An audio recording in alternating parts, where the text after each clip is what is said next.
New at 5, Metro Atlanta has lost someone who many consider to be a war hero. Retired Colonel Charles Scott was one of 52 hostages detained in Iran in 1979. What an amazing time that was in this country. What a central focus it was.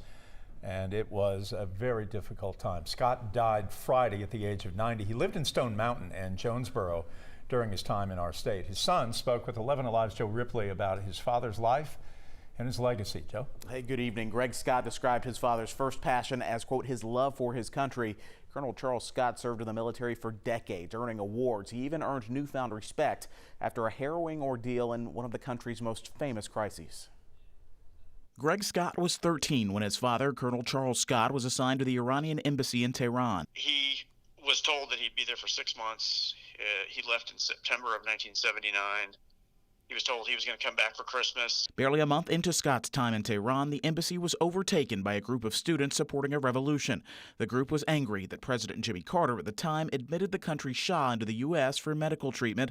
What followed were 444 days of interrogations and brutal beatings of more than 50 American hostages, including Scott. He had severe back issues relating to his torture. Had to be mitigated when he was older with several surgeries. President Carter eventually negotiated the hostages' release. Shortly after President Ronald Reagan took office, Scott would move back home to Stone Mountain before moving to Jonesboro. He remarried and made a career out of consulting companies and holding lectures on Middle Eastern affairs. Going through trauma like that, I'm sure, is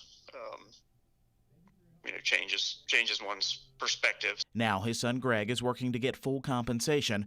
After several failed lawsuits related to the Iranian hostage crisis, he's working with Senator Raphael Warnock's office to get a legislative fix to try and speed up the compensation payouts. The longer we wait to take care of these people, the less of them there are going to be to take care of. Colonel Charles Scott, born in Philadelphia, joined the Army at 17, according to his son, a decorated colonel who dedicated his life to the armed forces, withstanding torture and turmoil. He passed away Friday at the age of 90. We're proud of what he did as far as his military career and,